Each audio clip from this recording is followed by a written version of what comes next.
ఏపీలోని ప్రకాశం జిల్లా ఎర్రగొండపాలెంలో టీడీపీ అధినేత చంద్రబాబు రోడ్ షోలో ఉద్రిక్తత నెలకొంది. రోడ్ షోను అడ్డుకునేందుకు మంత్రి ఆదిమూలపు సురేష్ అనుచరులు ప్రయత్నించారు.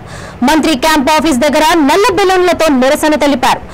బాబు రోడ్ షో కొనసాగుతుండగా వైసీపీ నేతలు అడ్డుకున్నారు. విద్యుత్ సరఫరా నిలిపివేసి బాబు కాన్వేపై రాళ్ల దాడికి పాల్పడ్డారు. ఈ విషయం గమనించిన ఎన్ఎస్జీ కమాండోలు బాబుకు రక్షణగా నిలవడంతో కమాండెంట్ సంతోష్ తలకు రాయి తగిలింది. ఆయనకు 3 కుట్లు పడ్డాయి. ఉద్రిక్త పరిస్థితులు నెలకొనడంతో సంఘటన స్థలంలో భారీగా పోలీసులు మోహరించారు. పోలీసులు ఇరు వర్గాల మధ్య దాడులు జరగకుండా చర్యలు తీసుకున్నారు. తనపై రాళ్లు విసిరిన వైసీపీ నేతలకు చంద్రబాబు వార్నింగ్ ఇచ్చారు. ఇలాంటి చర్యలు సహించేది లేదని, తమ పార్టీ జోలికొస్తే ఖబర్దార్ అంటూ హెచ్చరించారు. తన ముందు కుప్పి గంతులు వేయొద్దన్నారు. మంత్రి ఆదిమూలపు సురేష్ ఆగడాలు రోజు రోజుకు పెరుగుతున్నాయని మండిపడ్డారు. జగన్ లాంటి రాజకీయ నాయకుడిని దేశంలో ఎక్కడా చూడలేదంటూ ఆగ్రహం వ్యక్తం చేశారు.